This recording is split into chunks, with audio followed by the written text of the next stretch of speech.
السلام عليكم ورحمة الله وبركاته. بسم الله الرحمن الرحيم. الحمد لله رب العالمين، والصلاة والسلام على رسول الله وعلى آله وصحبه أجمعين، أما بعد. Baada kumhimidi Allah subhanahu wa ta'ala na kumtakia sala na salam kwa Muhammad sallallahu alayhi wasallam, jambo la kwanza nahusia nafsi yangu pamoja na kuhusiani kumcha Allah subhanahu wa ta'ala. Fa innahu qad faza almuttaqun, hakika wamefaulu wacha Mungu.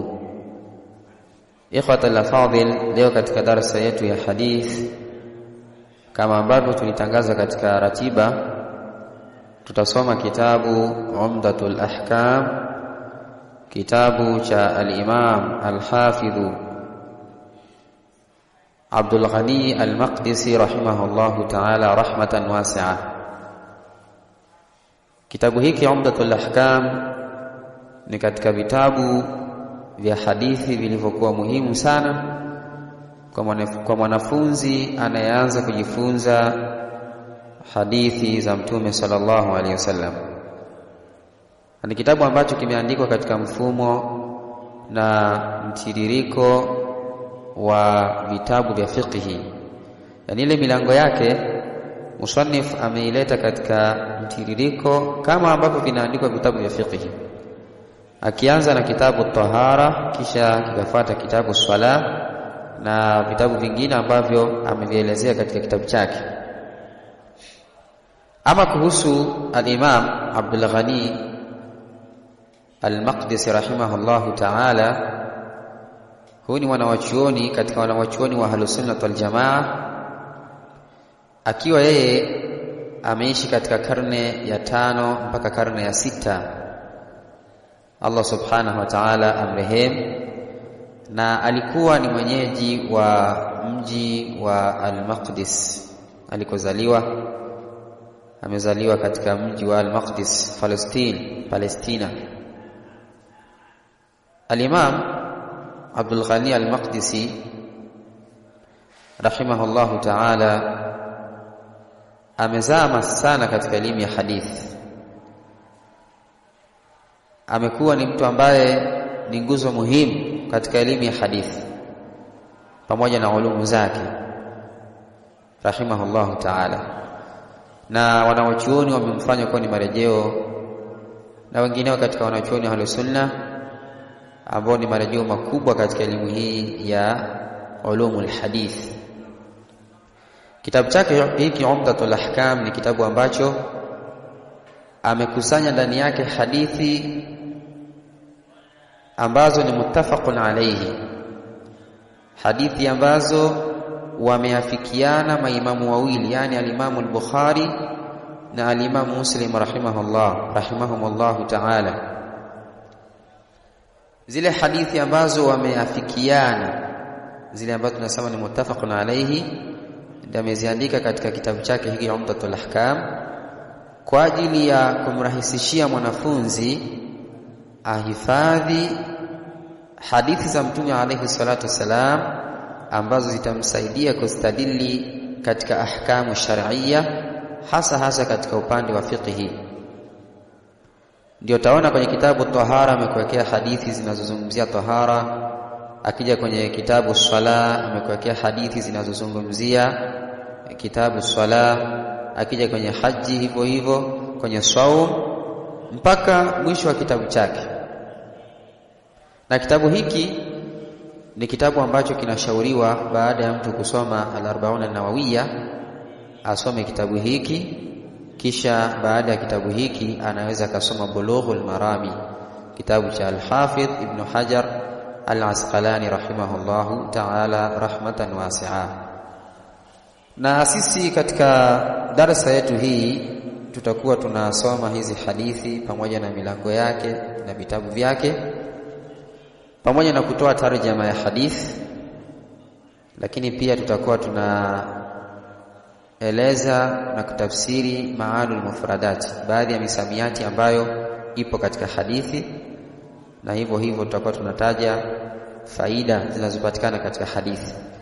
Hatutakuwa ni wenye kurefusha sana sharhe mbalimbali za wanaochuoni katika kuzitaja, la, Tutatosheka na kutaja maani mufradati pamoja na faida ambazo zinapatikana katika hadithi, ili iwe ni rahisi kwa mwanafunzi kustafidi kupitia kitabu hiki. Na tukianza kitabu chetu, al-Imam Abdul Ghani al-Maqdisi rahimahullah ameweka khutba ya kitabu chake, akasema alhamdulillahi al-Malik al-Jabbar, sifa zote njema anastahiki Allah ambaye ni al-Malik, mwenye kumiliki, al-Jabbar, aliyokuwa na nguvu, al-Wahid al-Qahhar, mmoja mwenye kushinda kila kitu. Wa ashhadu an la ilaha illa Allah, na nashuhudia kwa ulimi na kukiri katika moyo kwamba hakuna mola anayepaswa kuabudiwa kwa haki isipokuwa ni Allah, wahdahu la sharika lahu, peke yake asiyokuwa na mshirika. Rabbis samawati wal ardh, mola wa mbingu na ardhi, wama bainahuma al-aziz al-ghaffar, na vile vilivyomo baina yake, ambaye ni al-aziz, mwenye izza, mwenye utukufu na mwenye nguvu, mwenye kushinda kila kitu. Wa ashhadu anna Muhammadan abduhu wa rasuluhu, na nashuhudia kwamba Muhammad ni mtume wake na ni mja wake, al-Mustafa al-Mukhtar, aliyechaguliwa, mtume sallallahu alaihi wasallam, al-Mustafa al-Mukhtar, kwa maana moja, aliyechaguliwa kati ya waja wake, akachaguliwa kuwa ni mbora wa viumbe.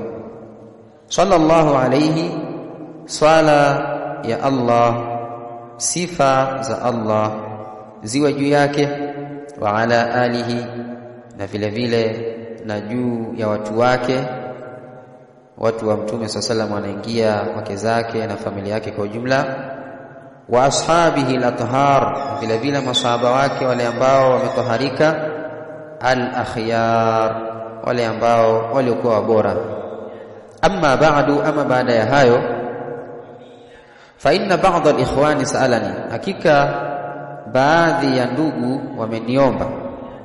Fa inna ba'd al-ikhwani sa'alani, Sheikh anasema hakika baadhi ya ndugu zangu wameniomba ikhtisara jumlatin fi ahadithi al-ahkam, wameniomba kufupisha jumla ya hadithi za hukumu mbalimbali, kufupisha ikhtisara jumlatin fi ahadithi al-ahkam, wameniomba kufanya ufupisho wa jumla ya hadithi za hukumu mbalimbali katika masala ya kisheria.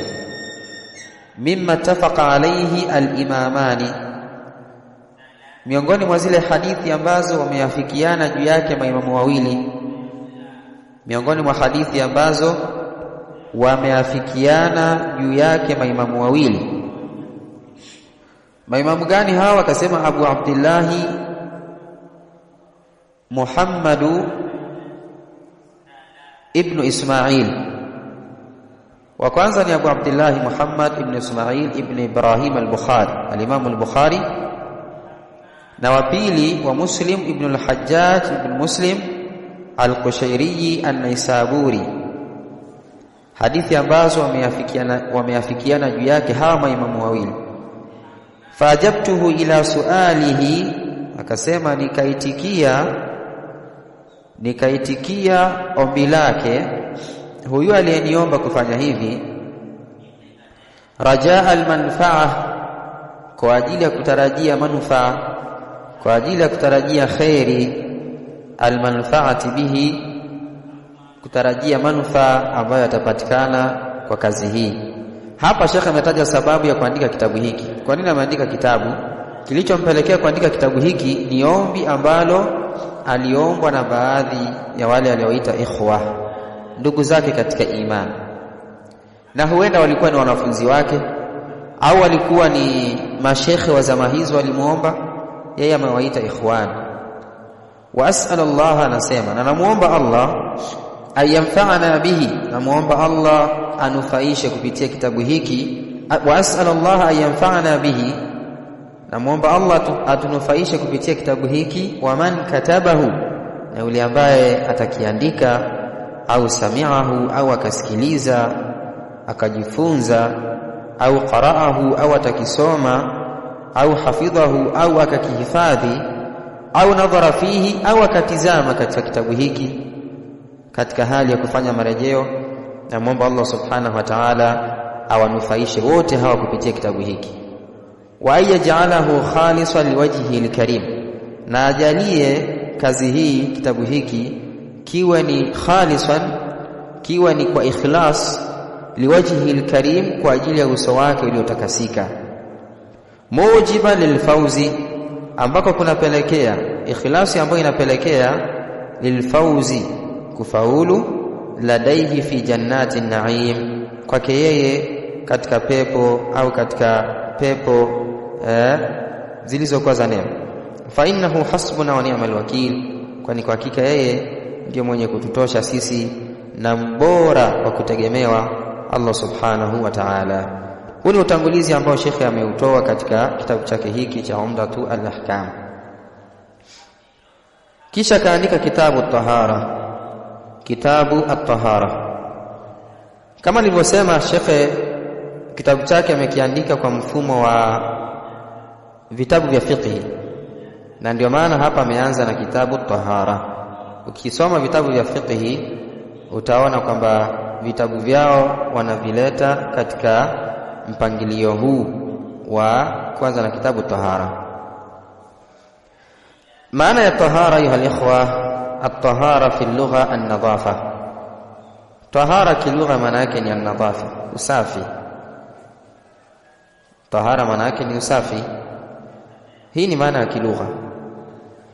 Kusema fulani ana tahara, maana yake fulani ni msafi.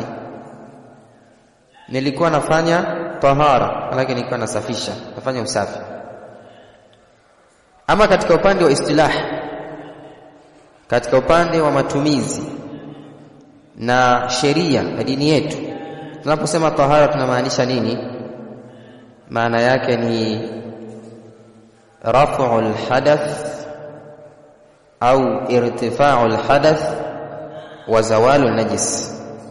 Ni kile kitendo cha kuondoka hadath na vile vile kuondoka najis. Kuondoka hadath na kuondoka najis. Kuna tofauti gani kati ya hadath na najis? Hadathi kama wanavyosema ulama ni ile ambayo inakupelekea wewe kutawadha au kuoga. Ama najis ni ile ambayo inaitwa kuwa ni najis, na swala haikubaliki mpaka isafishwe najisi hiyo, lakini haikulazimishi kuoga au kutawadha. Kama vile kinyesi, mkojo, hii ni najisi. Lakini huu mkojo huu, lau kama utakumwagikia na ulikuwa na udhu, hutalazimika wewe kwenda kutawadha ndipo uswali. Utasafisha huo mkojo uliokusibu, kisha utaendelea na ibada. Lakini hadath kama vile kukojoa, wewe mwenyewe umekojoa, basi unaambiwa kwamba huna udhu. Sasa hii ndio hadath. Kule kukosa udhu kule ndio kuwa na hadath. Au mwingine amepata na janaba, anaambiwa kwamba huyu ana hadathi kubwa, swala yake haitosihi mpaka aoge, atawadha ndipo akaswali. Hii ni tofauti ya najisi na hadath. Kwa maana ya tahara ni kuondoka hadath na vile vile kuondoka najis. Naam. Na hii tahara ayuha alikhwa inakuja kwa maana mbili katika upande mwingine. Kuna taharatul ma'nawiyya, kuna ile tahara ya kimaana, kujisafisha ambako kunazingatiwa kuwa ni upande wa maana. Na huku huwa wanakusudia ulama taharatu al-aqidatu wal-akhlaq, ni kule kujisafisha kutokana na itikadi, kutokana na tabia, wal a'mal, na matendo. Uwe na itikadi sahihi, uwe na matendo mazuri, uwe na tabia njema. Na katika hili vile vile imekuja katika Qur'an, katika kauli yake Allah aliposema khudh min amwalihim sadaqatan tutahhiruhum wa tuzakkihim biha, anasema chukua katika mali zao sadaka ambayo itawataharisha na kuwatakasa. Katika aya hii Allah subhanahu wa ta'ala ametaja neno tahara, ambapo maana yake hapa kwamba hii sadaka hii itawataharisha hao wenye kutoa sadaka kwa kuwafutia madhambi yao, lakini vile vile kuwaongezea daraja kwa Allah subhanahu wa ta'ala kwa sababu ya tendo lao hili jema ambalo wamelifanya. Vile vile imekuja katika aya nyingine ambapo hii ni kinyume cha tahara. Allah anasema innamal mushrikuna najasun, hakika washirikina ni najisi. Sasa najisi ya washirikina sio najisi ile ya kushika, kwamba ukimshika mshirikina unakuwa umepata najisi. Najisi inayokusudiwa hapa ni ule ubovu wa itikadi zao, ubovu wa matendo yao na ubovu wa tabia zao. Ili wataharike hawa wanatakiwa wasafishwe itikadi, tabia na matendo. Vile vile katika aya hii Allah subhanahu wa ta'ala ametaja tahara ya upande wa maana, lakini vile vile miongoni mwa aya ambazo zimetaja tahara ya kimaana ni kauli yake Allah aliposema innamal khamru wal maisir wal ansab wal azlam rijsun min amali shaitan, hakika pombe, kamari, masanam, kupiga ramli, hii ni najisi, ni katika matendo ya shaitani. Aya hii imetaja haya matendo kuwa ni najisi, ambacho ni kinyume cha tahara. Lakini kwamba je, hii pombe hii ni najisi yenyewe kama yenyewe, kwamba mtu akishika pombe anakuwa amenajisika, au mtu akicheza kamari anakuwa amenajisika, au akipiga ramli na mfano wake, au masanamu ni najisi kwa maana ukiyashika hivi unaambiwa umepata najisi? Jawabu ni kwamba hii ni najisi ya kimaana, ambapo kutoharika kwake pia kunatoharika kwa maana, kunatoharika kwa maana na wala sio ile ya kuonekana. Kwa hiyo tahara ikhwa inachukuliwa kwa maana kadhaa. Katika hizo ni tahara ya kimaana, kujisafisha itikadi, tabia na matendo, lakini vile vile kuna tahara yenye kuonekana ambayo ndio hii ya kuondoa hadath na kuondoa najis. Naam, na musanifu ameanza kitabu chake hiki kwa kitabu cha tahara kwa sababu ndio funguo wa swala. Tahara ndio funguo wa swala. Swala haikubaliki isipokuwa mpaka mtu awe na tahara.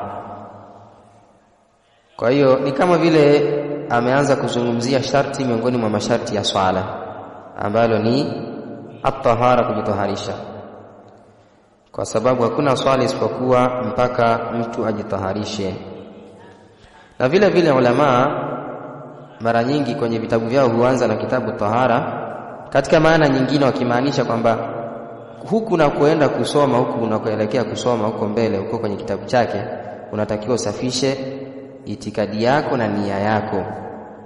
Soma kwa nia iliyokuwa njema, soma kwa ikhlas, soma kwa kutafuta radhi za Allah subhanahu wa ta'ala kwa lengo la kujifunza na kufanyia kazi. Hii ni katika maana ambayo wanahitaji ulama, kwamba huwa wanaweka hadithi zinazozungumzia tahara mwanzo kabisa. Tena hukuta wakati mwingine wanaleta hadithi innamal a'malu binniyat, kama vile anakupa nasaha kwamba huku unapoelekea kwenye kusoma kitabu changu kuwa na tahara ya moyo, kuwa na tahara ya ikhlas wa hakadha. Kisha akasema alhadithu alawwal, hadithi ya kwanza, na hii ndio itakuwa hadithi yetu kwa leo. An Umar ibn al-Khattab radhiyallahu anhu qala, kutoka kwa Umar ibn al-Khattab Allah mridhi amesema, sami'tu Rasulullah sallallahu alayhi wasallam yaqul, nimemsikia mtume sallallahu alayhi wasallam akisema, innamal a'malu binniyat, hakika matendo hutokamana na nia. Binniyat hutokamana na nia. Wa fi riwaya, katika riwaya nyingine, yani katika baadhi ya marawi wa hadithi wamepokea riwaya ikaja kwa lafdhi binniya badala ya binniyat. Hakika matendo hutokamana na nia. An-niyat ni wingi wa neno nia. Wa innama likulli imri'in ma nawa, na hakika jambo lilivyo, kila mtu atapata kwa kila alichonuia.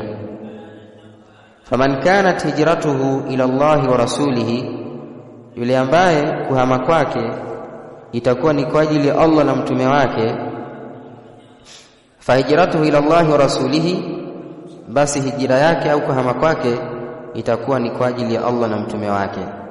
Waman kanat hijratuhu ila dunya, na yule ambaye kuhama kwake kutakuwa ni kwa ajili ya dunia, anasema yusibuha, basi ataipata dunia hiyo. Au imra'atin, au kama amehama kwa ajili ya mwanamke, yatazawajuha, basi atamuoa mwanamke huyo. Fahijratuhu ila ma hajara ilayhi, basi hijira yake ni kwa kile ambacho amehama kwa ajili yake. Hii ni hadithi ya kwanza kabisa katika kitabu hiki cha Umdatul Ahkam, katika kitabu Tahara.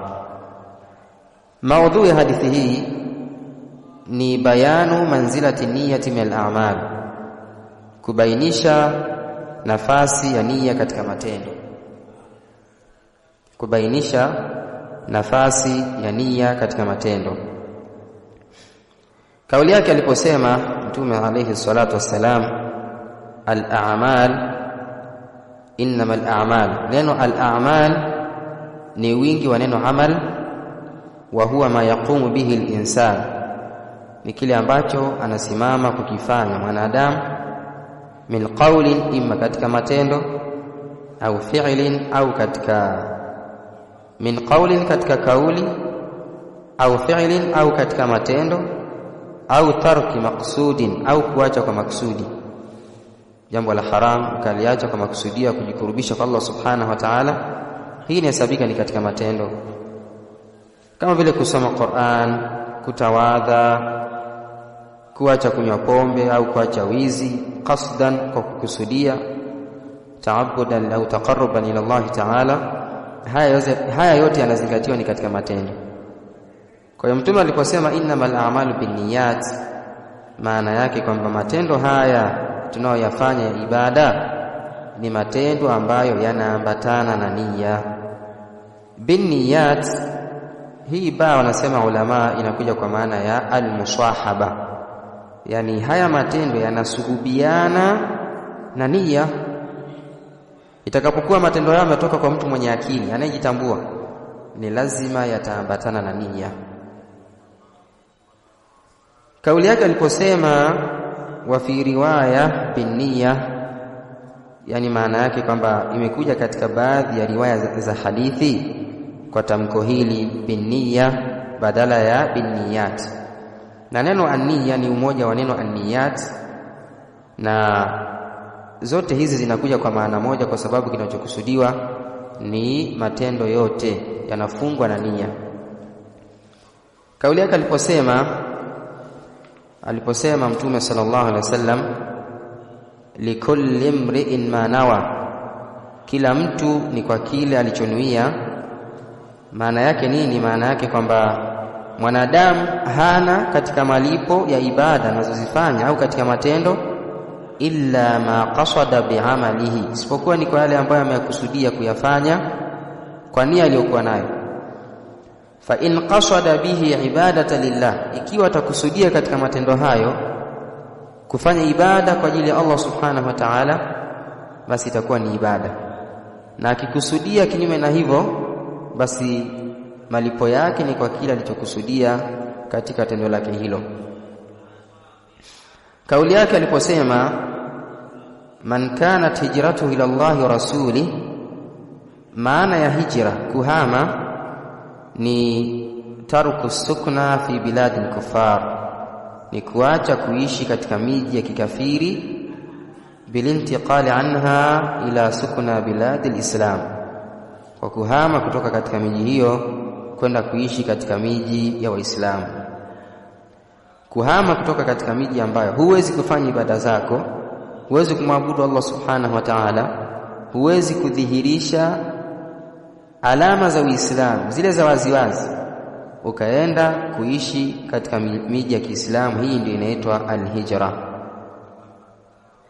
Kauli yake aliposema fahijratuhu ila Allahi wa rasulihi, yani maana yake kwamba mwenye kufanya hivyo kwa ajili ya Allah na mtume wake, basi atakuwa amefikia lengo na madhumuni yaliyokuwa makubwa ya hali ya juu ya kupata radhi za Allah subhanahu wa ta'ala, lakini pia kufuata mwenendo wa mtume sallallahu alayhi wasallam, akimaanisha kwamba mwenye kuhama akatoka katika mji wa kikafiri, sehemu ambako hawezi kufanya ibada, akaenda katika mji wa Kiislamu akafanya hivi kwa ajili ya Allah subhanahu wa ta'ala, basi atalipwa kwa sababu ya nia yake hii njema aliyokuwa nayo.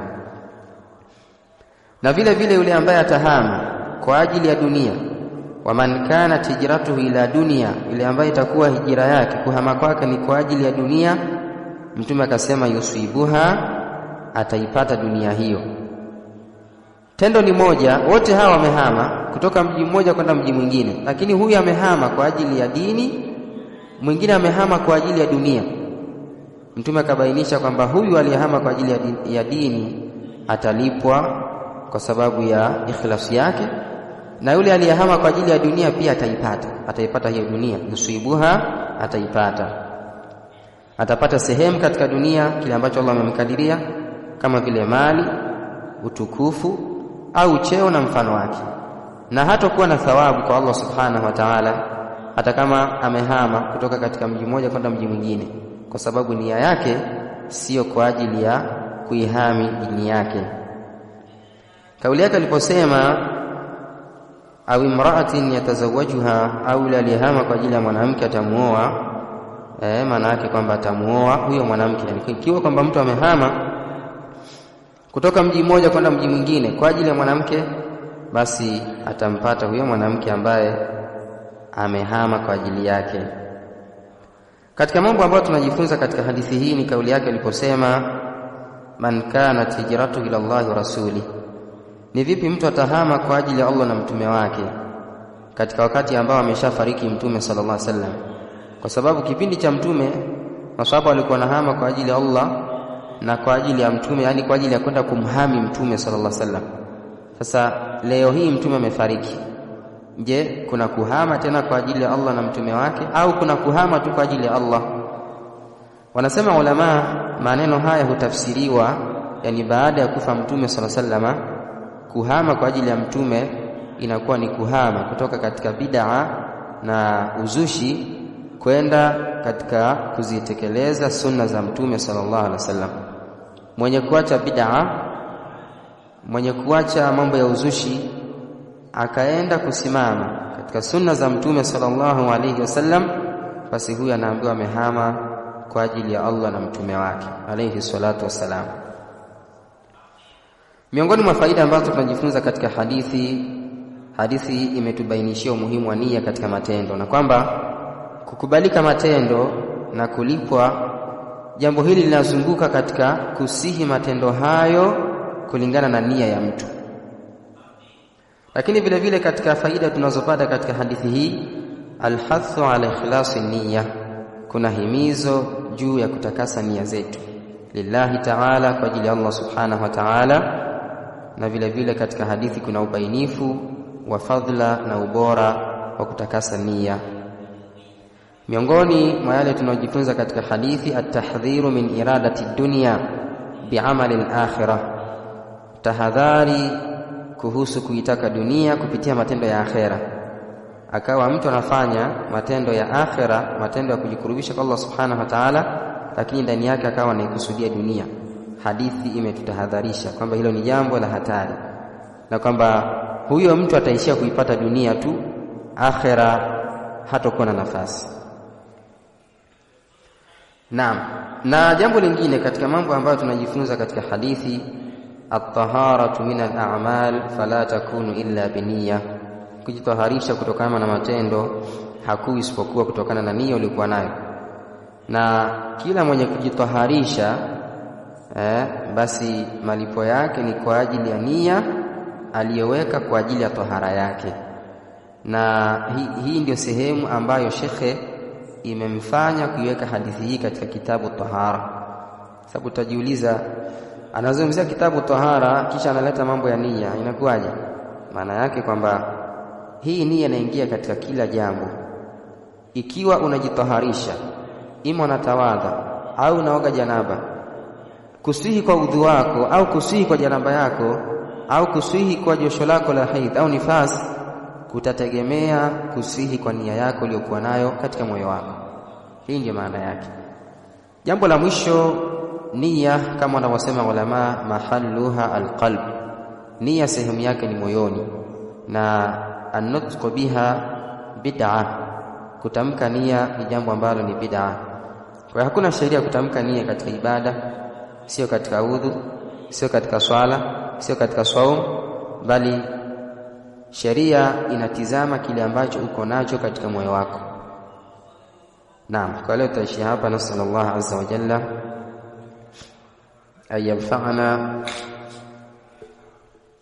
أن ينفعنا بالعلم النافع والعمل الصالح إنه ولي ذلك والقادر عليه.